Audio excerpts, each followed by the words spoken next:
but they do share in common some of the spirit of monasticism that I talked about in the last session. So I'll talk more about where we fit in all of this more tomorrow morning. I have 6 or 7 distinctives that we bring to the table. But we can take some comments and questions and clarify anything that's unclear at this point.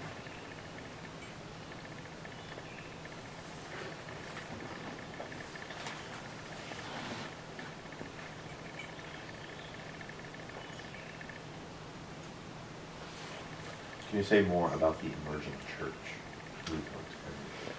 Yes. Yeah, I can. I'll try and be kind about this.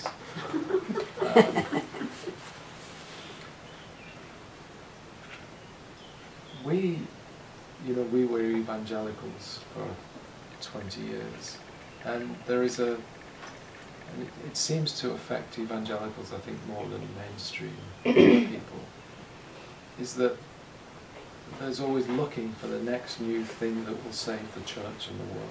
Right? So movements come along like the charismatic movement and the third wave movement and the seeker-sensitive church movement and all different kinds of movements, and it's very easy to get on a bandwagon as this is the thing that's actually going to do it, and it's in part connected to a kind of millenarianism. It's not quite the world's going to end next week, but this is the movement that's going to bring about the great change or whatever. Now, I, as many people do, kind of bought into that way of thinking for a long time. So you're always looking for the next new thing. After a while, you get kind of jaded with that, and you begin to see through it, and it becomes a bit facile. So for the last 10 years or so, I've sat very loose to these new things that come along. My fears for the new monasticism is that from some of the stuff I'm reading, it's being picked up in that same way, that the new monasticism is the movement that's going to save the church and the world. And if it's picked up in that way, it will be short-lived and shallow, as most of these movements are. Though most of these movements leave people longing for a deeper spirituality. Emerging church, I think, fits into that kind of scenario. If emerging church is the latest buzz phrase that we're using, that this is the thing that's going to change the world and the church, I think it's a foolish notion. If emerging church is talking about looking at ancient paths and rediscovering things that have been lost and trying to bring some sense and changes to a Christianity that's becoming almost utterly therapeutic and completely consumerist. If it's changing some of that, then it's very good.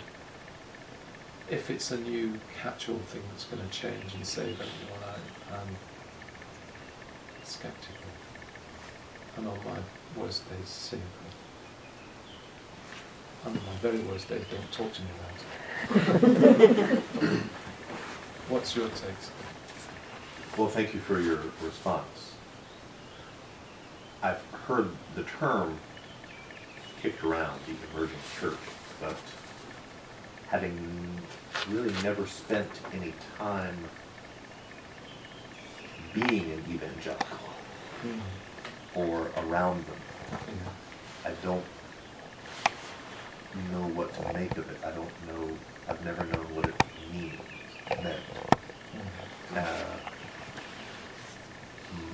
My gut told me that there wasn't much of the term wasn't very substantive.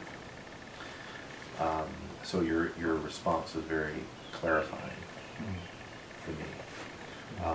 But it sounds like